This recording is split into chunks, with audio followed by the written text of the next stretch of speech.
વિજ્ઞાન ધોરણ 8 પ્રકરણ 8 કોષ રચના અને કાર્યો સેલ સ્ટ્રક્ચર એન્ડ ફંક્શન. તમે આગળ અભ્યાસ કરી ચૂક્યા છો કે આપણી આસપાસની વસ્તુઓ કાં તો સજીવ છે કે નિર્જીવ. સાથે તમને એ પણ યાદ હશે કે બધા સજીવ કેટલાક મૂળભૂત કાર્યો કરે છે. શું તમે આ કાર્યોની યાદી બનાવી શકો છો? વિવિધ અંગોના સમૂહ જુદા જુદા કાર્યો કરે છે જે તમે સૂચિબદ્ધ કર્યા છે. આ પ્રકરણમાં તમે અંગોના રચનાત્મક મૂળભૂત એકમ વિશે અભ્યાસ કરશો જેને કોષ એટલે કે સેલ કહે છે. કોષની સરખામણી આપણે ઈંટો સાથે કરી શકીએ. જેવી રીતે ઈંટોને જોડીને ઇમારતનું નિર્માણ કરવામાં આવે છે એવી જ રીતે વિભિન્ન કોષો એકબીજા સાથે જોડાઈને પ્રત્યેક સજીવ શરીરનું નિર્માણ કરે છે. કોષની શોધ discovery of the cell. Robert હુકે 1665માં બૂચનો પાતળો છેદ લઈને સામાન્ય વિપુલદર્શક સાધનની મદદથી અભ્યાસ કર્યો. બૂચ એ વનસ્પતિની છાલનો એક ભાગ છે. તેઓએ બૂચનો પાતળો છેદ લીધો અને તેને સૂક્ષ્મદર્શકની મદદથી અભ્યાસ કર્યો. તેઓએ બૂચના છેદમાં અનેક ખાના જેવી અથવા વિભાજિત ખંડો જેવી રચના જોઈ. તે ખાના મધમાખીના મધપૂડાના ખાના જેવા હતા. તેઓએ તે પણ જોયું કે પ્રત્યેક ખાના એકબીજા સાથે એક દિવાલ અથવા વિભાજન પટ્ટી દ્વારા છૂટા પડેલા હતા. હુકે પ્રત્યેક ખાનાને કોષ નામ આપ્યું. હુક દ્વારા જોવામાં આવેલ આ ખાનામય સંરચના વાસ્તવમાં મૃત કોષો હતા. સજીવોના જીવંત કોષોને વધુ સારા માઇક્રોસ્કોપની શોધ પછી જ જોઈ શકાયા. રોબર્ટ હુકના અવલોકનના લગભગ 150 વર્ષ પછી પણ કોષો વિશે ઘણી ઓછી જાણકારી હતી. પરંતુ આજે આપણે કોષની રચના તેમજ કાર્યો વિશે ઘણી બધી જાણકારી ધરાવીએ છીએ. આ વધારે વિવર્ધન ક્ષમતા ધરાવતા માઇક્રોસ્કોપ તેમજ અન્ય ટેકનિકની મદદથી શક્ય થઈ શક્યું.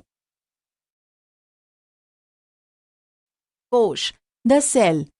ઇમારત માટે ઈંટ તેમજ સજીવોમાં કોષો બંને મૂળભૂત સંરચનાત્મક એકમ છે.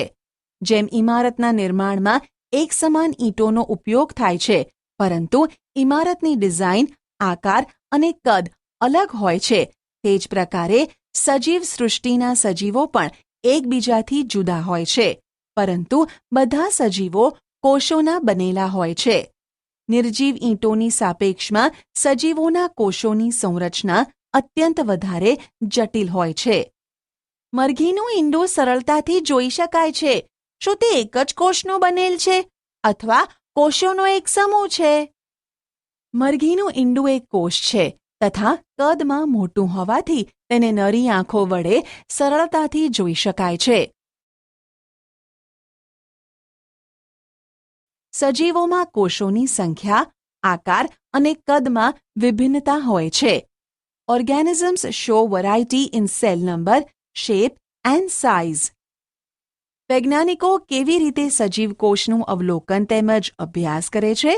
તેઓ માઇક્રોસ્કોપનો ઉપયોગ કરે છે, જેથી સરળતાથી વસ્તુને મોટી જોઈ શકાય છે. કોષોની રચનાનો વિસ્તૃત અભ્યાસ કરવા માટે અભિરંજકનો ઉપયોગ કરવામાં આવે છે. પૃથ્વી પર લાખો સજીવો છે. તે આકાર તેમજ કદમાં ભિન્ન હોય છે.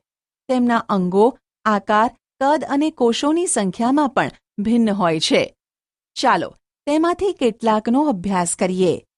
કોષોની સંખ્યા, નંબર ઓફ સેલ્સ. શું તમે કોઈ ઊંચા વૃક્ષ અથવા તો હાથીના શરીરમાં જોવા મળતા કોષોની સંખ્યાનું અનુમાન લગાવી શકો છો? આ સંખ્યા અબજો, ખરવોમાં હોય છે. મનુષ્યના શરીરમાં અબજોની સંખ્યામાં કોષો જોવા મળે છે, જે રચના તેમજ કદમાં જુદા હોય છે. કોષોના જુદા જુદા સમૂહ અનેક પ્રકારના કાર્યો કરે છે. 1 અબજ એટલે 100 કરોડ થાય. 1 કરોડ એટલે 100 લાખ થાય. જે સજીવોના શરીર એકથી વધારે કોષોના બનેલા હોય છે તેને બહુકોષીય મલ્ટીસેલ્યુલર સજીવ કહેવાય છે. મલ્ટી બહુ, સેલ્યુલર કોષીય. નાના સજીવોમાં કોષોની સંખ્યા ઓછી છે. તેમ છતાં પ્રક્રિયાઓને કોઈ પણ પ્રકારે પ્રભાવિત નથી કરતા. તમને જાણીને આશ્ચર્ય થશે કે અબજો કોષોવાળા સજીવનું જીવન પણ એક જ કોષમાંથી શરૂ થાય છે, જે એક ફલિત અંડકોષ છે. ફલિત અંડકોષ એટલે કે ફલિતાંડ વિભાજન પામીને વિકાસ દરમિયાન કોષોની સંખ્યામાં વધારો કરે છે. આકૃતિ 8.3a અને બીને જુઓ. બંને સજીવો એક જ કોષના બનેલા છે. એક કોષ ધરાવતા સજીવોને એક કોષીય એટલે કે યુનિસેલ્યુલાર સજીવો કહે છે. યુનિ એક, સેલ્યુલાર કોષીય. એક કોષી સજીવો પણ એ બધી આવશ્યક ક્રિયાઓ કરે છે જે બહુકોષી સજીવો દ્વારા કરવામાં આવે છે. એક કોષી સજીવો જેવા કે અમીબા ખોરાકનું અંતઃગ્રહણ તથા પાચન કરે છે અને શ્વસન, ઉત્સર્જન, વૃદ્ધિ તેમજ પ્રજનન પણ કરે છે. બહુકોષી સજીવોમાં આ બધા કાર્યો વિશિષ્ટ કોષોના સમૂહ દ્વારા પૂર્ણ થાય છે. કોષોના આ સમૂહ પેશીઓનું નિર્માણ કરે છે તથા વિભિન્ન પેશીઓ અંગોનું નિર્માણ કરે છે.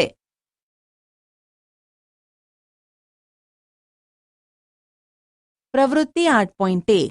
શિક્ષક અમીબા તેમજ પેરામેશિયમની કાયમી સ્લાઇડ માઇક્રોસ્કોપમાં બતાવી શકે છે. તેના વિકલ્પ તરીકે શિક્ષક તળાવમાંથી પાણી એકત્રિત કરીને સ્લાઇડ બનાવીને તે પાણીમાં રહેલા સજીવો પણ બતાવી શકે છે. કોષોનો આકાર, શેપ ઓફ સેલ્સ. આકૃતિ 8.3a ને જુઓ. તેમાં બતાવ્યા પ્રમાણે અમીબાની આકૃતિને તમે કેવા પ્રકારે વ્યાખ્યાયિત કરશો? તમે કહી શકશો કે તેનો આકાર અનિયમિત છે. વાસ્તવમાં અમીબાનો કોઈ નિશ્ચિત આકાર હોતો નથી. તે તેના આકાર સતત બદલે છે. તેમના શરીરમાંથી બહાર નીકળતા વિવિધ લંબાઈના પ્રવર્ધોનું અવલોકન કરો, જેને ખોટા પગ એટલે કે સ્યુડોપોડિયા કહે છે. જેવું કે તમે ધોરણ 7માં અભ્યાસ કરી ચૂક્યા છો. આ પ્રવર્ધ ગતિ કરતી વખતે તથા ખોરાકનું અધિગ્રહણ કરતા સમયે દેખાય છે અને અદૃશ્ય થાય છે. પોતાનો આકાર બદલવાથી અમીબાને કયો લાભ થાય છે?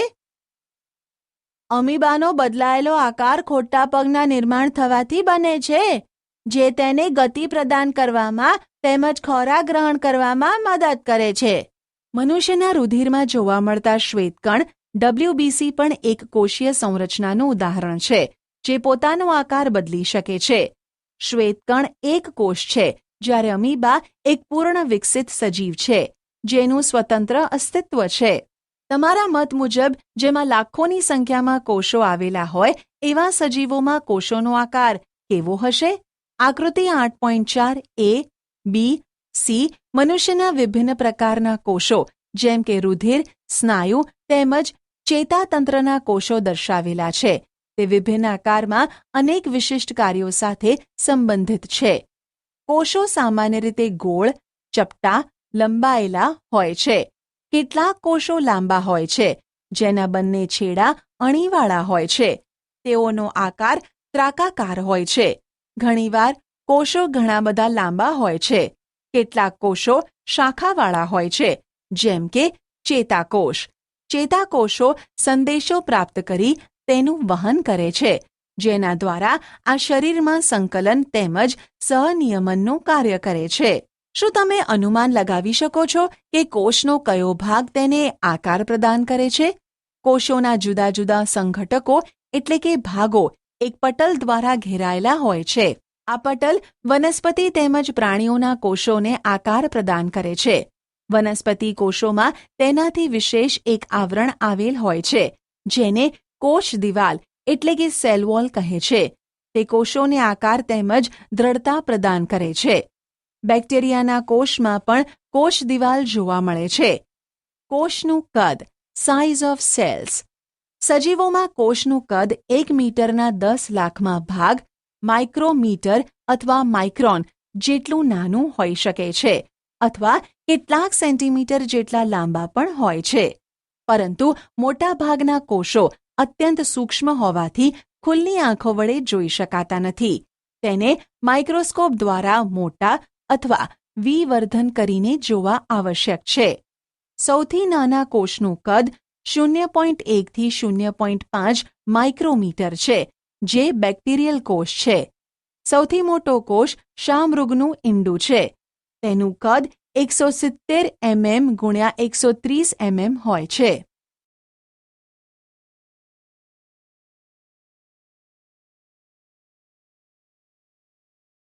પ્રવૃત્તિ 8.2 મરઘીના ઈંડાને ગરમ પાણીમાં ઉકાળો તથા તેનું કવચ દૂર કરો.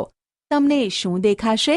એક સફેદ પદાર્થ કે જે કેન્દ્રસ્થ પીળા ભાગને વીંટળાઈને આવેલો છે.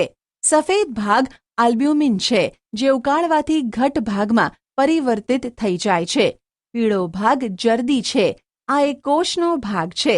તમે તેને માઇક્રોસ્કોપ વગર પણ જોઈ શકો છો.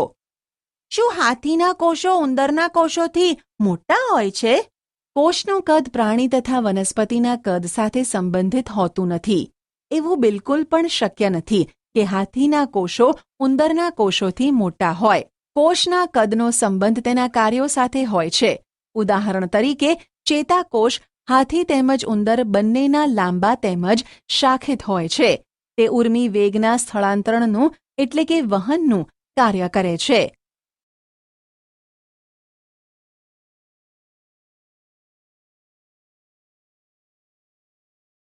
કોષ રચના અને કાર્ય, સેલ સ્ટ્રક્ચર એન્ડ ફંક્શન.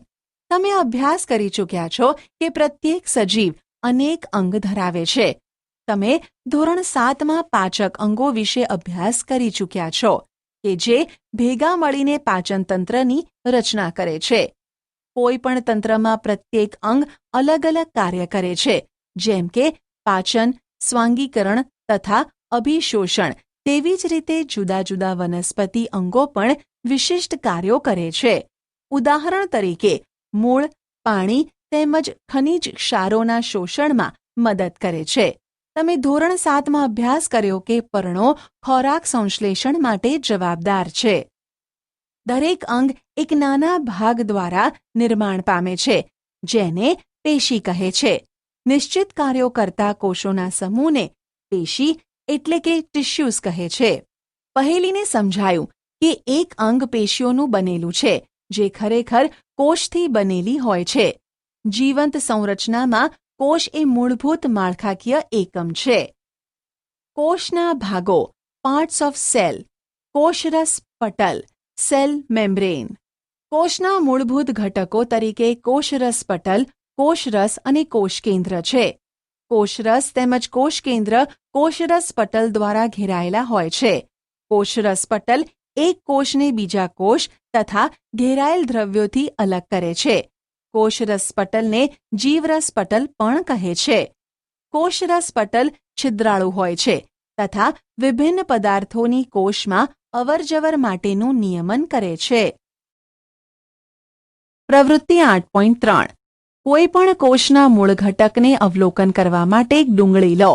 ઉપરના સુકાયેલા ગુલાબી ફોતરાને દૂર કરો. તમે ડુંગળીની સફેદ માંસલ સપાટીને ચીપિયાની મદદથી કે હાથ દ્વારા પણ અલગ કરી શકો છો. તમે ડુંગળીને તોડીને પણ આ પાતળા પટલને અલગ કરી શકો છો.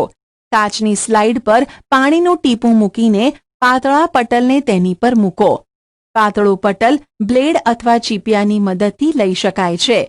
હવે આ પટલ મિથિલિન બ્લુ વડે અભિરંજિત કરો અને તેની ઉપર કાચની કવર સ્લિપ મૂકો. ધ્યાન રાખો કે કાચની કવર સ્લિપની અંદર હવાના પરપોટા રહી ન જાય. ત્યારબાદ માઇક્રોસ્કોપમાં તેનું અવલોકન કરો. તેની આકૃતિ દોરી નામ નિર્દેશન કરો. તમે તેની સરખામણી આકૃતિ 8.5 સાથે કરી શકો છો. ડુંગળીના કોષનું સીમા સ્તર કોષરસ પટલ એટલે કે સેલ મેમ્બ્રેન હોય છે, જે એક વધારાના દ્રઢ આવરણ દ્વારા આવૃત હોય છે, જેને કોષ દિવાલ કહે છે. કોષના કેન્દ્રમાં ઘટ ગોળાકાર સંરચના હોય છે, જે કોષ કેન્દ્ર એટલે કે ન્યુક્લિયસ કહેવાય છે. કોષ કેન્દ્ર તેમજ કોષરસ પટલના વચ્ચે જેલી જેવો પદાર્થ આવેલ હોય છે, તેને કોષરસ એટલે કે સાયટોપ્લાઝમ કહે છે. હું જાણવા માંગુ છું કે વનસ્પતિ કોષોને કોષ દિવાલની જરૂરિયાત શા માટે હોય છે? આપણે પહેલા જ અભ્યાસ કરી ચૂક્યા છીએ કે કોષરસ પટલ કોષને આકાર આપે છે. વનસ્પતિ કોષોમાં કોષરસ પટલની સાથે વધારાનું એક બહારની બાજુ જાડું પડ આવેલું હોય છે, જેને કોષ દિવાલ કહે છે. કોષરસ પટલની ફરતે આ વધારાનું પડ વનસ્પતિના કોષોના રક્ષણ માટે જરૂરી છે. વનસ્પતિ કોષોને તાપમાન, ઝડપથી ગતિ કરતી હવા, પવન, વાતાવરણીય ભેજ વગેરેથી રક્ષણની જરૂર છે. તે આ પરિવર્તનોથી પ્રભાવિત થાય છે કારણ કે તે સ્થાન બદલી શકતી નથી.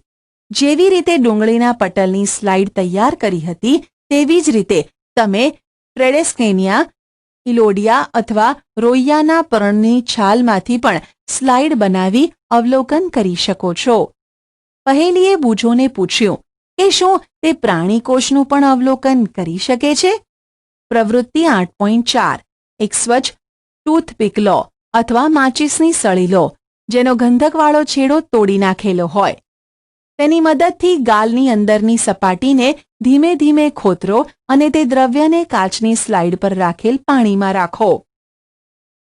તેમાં આયોડીનનું એક ટીપું ઉમેરો અને તેના ઉપર કવર સ્લિપ મૂકો અથવા વિકલ્પ સ્વરૂપે મિથિલિન બ્લૂના 1-2 ટીપા લઈ શકો છો. હવે સ્લાઇડનું અવલોકન માઇક્રોસ્કોપમાં કરો. તમને ગાલના પડમાં અનેક કોષો જોવા મળશે. તમે કોષરસ પટલ, કોષરસ અને કોષ કેન્દ્રને ઓળખી શકશો. પ્રાણી કોષોમાં કોષ દિવાલ ગેરહાજર હોય છે.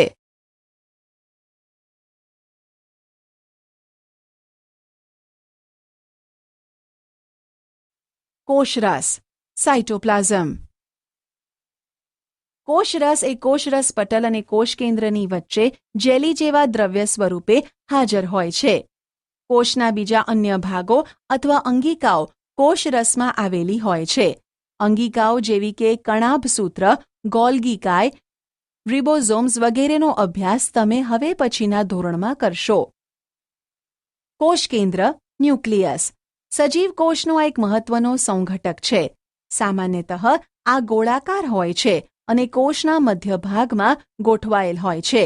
તેને સરળતાથી અભિરંજિત કરીને માઇક્રોસ્કોપની મદદથી જોઈ શકાય છે. કોષ કેન્દ્ર કોષરસથી એક પટલ દ્વારા અલગ થયેલું હોય છે, જેને કોષ કેન્દ્ર પટલ કહે છે. આ પટલ પણ છિદ્રાળુ હોય છે તથા કોષરસ તેમજ કોષ કેન્દ્રની વચ્ચે પદાર્થોની અવરજવર માટેનું નિયંત્રણ કરે છે. ઉચ્ચ વિવર્ધન ક્ષમતાવાળા માઇક્રોસ્કોપમાં જોતા કોષ કેન્દ્રમાં એક નાની ગોળાકાર સંરચના જોવા મળે છે, જેને કોષ કેન્દ્રિકા કહે છે. તેના સિવાય કોષ કેન્દ્રમાં દોરી જેવી સમાન સંરચનાઓ પણ જોવા મળે છે, જેને રંગસૂત્રો એટલે કે ક્રોમોઝોમ્સ કહે છે. તે જનીન, જીન્સ ધરાવે છે તથા આનુવંશિક લક્ષણોનું પિતૃપેઢીમાંથી સંતતિ પેઢીમાં વહન કરે છે. રંગસૂત્ર કોષ વિભાજન દરમિયાન જ જોવા મળે છે. જનીન, જીન. સજીવોમાં આનુવંશિકતાનો એકમ જનીન છે. તે પિતૃપેઢીમાંથી સંતતિ પેઢીમાં આનુવંશિક લક્ષણોનું વહન અને નિયંત્રણ કરે છે. તેનો અર્થ એ છે કે માતા પિતાના કેટલાક લક્ષણો જનીનો દ્વારા તમને પ્રાપ્ત થાય છે. જો તમારા પિતાને બદામી આંખો હોય તો સંભવ છે કે તમને પણ બદામી આંખો હોય. જો તમારી માતાને વાંકોડિયા વાળ હોય તો સંભવ છે કે તમને પણ વાંકોડિયા વાળ હોય. પરંતુ પિતૃમાંથી પ્રાપ્ત વિભિન્ન સંયોજિત જનીન પ્રાપ્ત થવાના કારણે લક્ષણો ભિન્ન પણ હોઈ શકે છે. આનુવંશિક લક્ષણોથી વિશેષ કોષ કેન્દ્ર કોષની ક્રિયાઓનું પણ નિયમન કરે છે. સજીવ કોષમાં સમગ્ર સંઘટકને જીવરસ એટલે કે પ્રોટોપ્લાઝમ કહે છે. તેમાં કોષરસ અને કોષ કેન્દ્ર બંનેનો સમાવેશ થાય છે. જીવરસ કોષનો જીવંત ઘટક તરીકે ઓળખવામાં આવે છે. પહેલી જાણવા માંગે છે કે શું વનસ્પતિ, પ્રાણીઓ અને બેક્ટેરિયાના કોષમાં કોષ કેન્દ્રની રચના એક સમાન હોય છે? બેક્ટેરિયલ કોષનું કોષ કેન્દ્ર બહુકોષીય સજીવના કોષ કેન્દ્રની જેમ સુયોજિત નથી હોતું. તેનામાં કોષ કેન્દ્ર પટલની ગેરહાજરી હોય છે. એવા કોષો જેમાં કોષ કેન્દ્ર દ્રવ્ય કોષ કેન્દ્ર પટલ વગર હોય છે તેને આદિ કોષ કેન્દ્રીય કોષ, પ્રોકેરિયોટિક સેલ કહેવાય છે. આ પ્રકારના કોષોવાળા સજીવો આદિ કોષ કેન્દ્રી સજીવો તરીકે ઓળખાય છે. પ્રો, આદિ, કેરિયોન, કોષ કેન્દ્રીય. બેક્ટેરિયા અને નીલ હરિત લીલ તેનું ઉદાહરણ છે. ડુંગળીના કોષો તેમજ ગાલના કોષોમાં કોષ કેન્દ્ર પટલયુક્ત કોષકેન્દ્ર જોવા મળે છે. તેને સુકોષકેન્દ્રીય યુકેરિયોટિક સેલ કોષો કહે છે અને આવા કોષ ધરાવતા સજીવોને સુકોષકેન્દ્રી યુકેરિયોટિક સજીવો સુ કેરિયોન કોષકેન્દ્રીય કહે છે. ડુંગળીના કોષનું સૂક્ષ્મ દર્શક યંત્ર વડે અવલોકન કરતી વખતે તમે કોષરસમાં રહેલી ખાલી જગ્યાઓ પર ધ્યાન આપ્યું? તેને રસધાની એટલે કે વેક્યુલ કહે છે. ડુંગળીના કોષની જેમ રસધાની એક તેમજ મોટી હોય છે. ગાલના કોષમાં નાની નાની રસધાનીઓ હોય છે. મોટી રસધાનીઓ સામાન્ય રીતે વનસ્પતિ કોષોમાં જ જોવા મળે છે. પ્રાણી કોષમાં આ રસધાનીઓ અત્યંત નાની હોય છે. ટેડેસ્કેન્શિયા પર્ણના કોષોમાં તમે અનેક નાની રંગીન સંરચનાઓ જોઈ હશે. તે પર્ણ કોષોના કોષરસમાં વેરવિખેર આવેલી હોય છે. તેને રંજક કણ પ્લાસ્ટિસાઇડ્સ કહે છે. તે જુદા જુદા રંગોના હોય છે. તેમાંથી કેટલાક લીલા રંગના હોય છે. તેને હરિતદ્રવ્ય એટલે કે ક્લોરોફિલ કહે છે. લીલા રંગના રંજક કણ હરિતકણ કહેવામાં આવે છે. તે પર્ણોને લીલો રંગ પ્રદાન કરે છે. તમને યાદ હશે કે પર્ણના હરિતકણમાં આવેલ હરિતદ્રવ્ય પ્રકાશ સંશ્લેષણ માટે આવશ્યક હોય છે.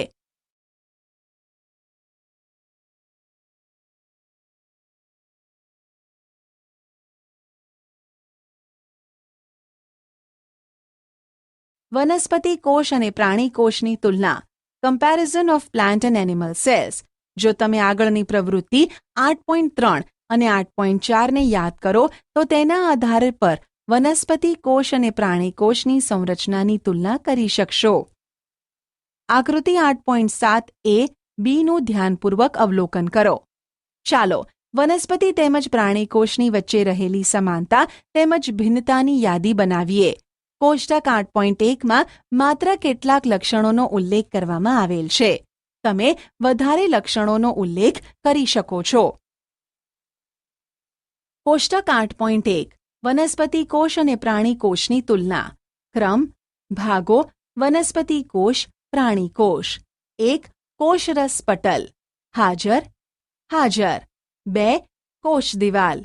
હાજર ગેરહાજર. 3. કોષ કેન્દ્ર. 4. કોષ કેન્દ્ર પટલ. 5. કોષરસ. 6. રંજક કણ. 7. રસધાની.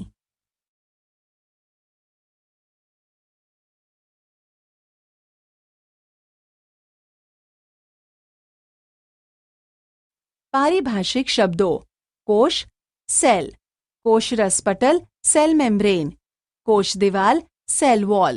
હરિતકણ ક્લોરોપ્લાસ્ટ. રંગસૂત્ર ક્રોમોઝોમ. કોષરસ સાઇટોપ્લાઝમ. સુકોષ કેન્દ્રીય યુકેરિયોટ્સ. જનીન જીન. બહુકોષીય મલ્ટીસેલ્યુલાર. કોષકેન્દ્ર પટલ ન્યુક્લિયર મેમ્બ્રેન. કોષકેન્દ્રિકા ન્યુક્લિયસ. કોષકેન્દ્રીય ન્યુક્લિયસ. અંગ ઓર્ગન. અંગિકાઓ ઓર્ગેનેલ્સ. જીવરસ પટલ પ્લાઝ્મા મેમ્બ્રેન. રંજક કણ પ્લાસ્ટિડ. આદિ કોષકેન્દ્રીય પ્રોકાર્યોટ્સ. ખોટા પગ સ્યુડોપોડિયા. પેશી ટિશ્યુ. એકકોષીય યુનિસેલ્યુલાર. રસધાની વેક્યુઅલ.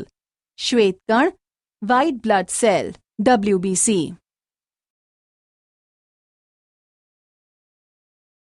તમે શું શીખ્યા? બધા સજીવો નાના ભાગના બનેલા હોય છે જેને અંગો કહે છે. અંગો અત્યંત નાના ભાગના બનેલા હોય છે. સજીવોના નાનામાં નાનો જીવંત એકમ કોષ છે. સૌપ્રથમ બૂચમાંથી કોષની શોધ 1665માં રોબર્ટ હુકે કરી.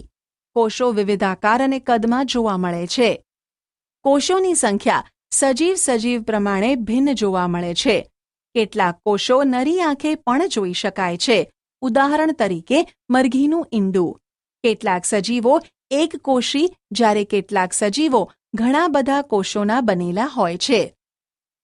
એકકોષી સજીવોમાં એક જ કોષ જે બધા જ કાર્યો કરે છે, જે બહુકોષીય સજીવોમાં વિશિષ્ટ કોષોના સમૂહ દ્વારા સંપૂર્ણ થાય છે. કોષના 3 મૂળભૂત ભાગ હોય છે, જેમાં 1 કોષરસ પટલ, 2 કોષરસ જેમાં નાની નાની સંરચનાઓ જોવા મળે છે અને 3 કોષ કેન્દ્ર. કોષકેન્દ્ર પટલ દ્વારા કોષરસથી અલગ પડે છે.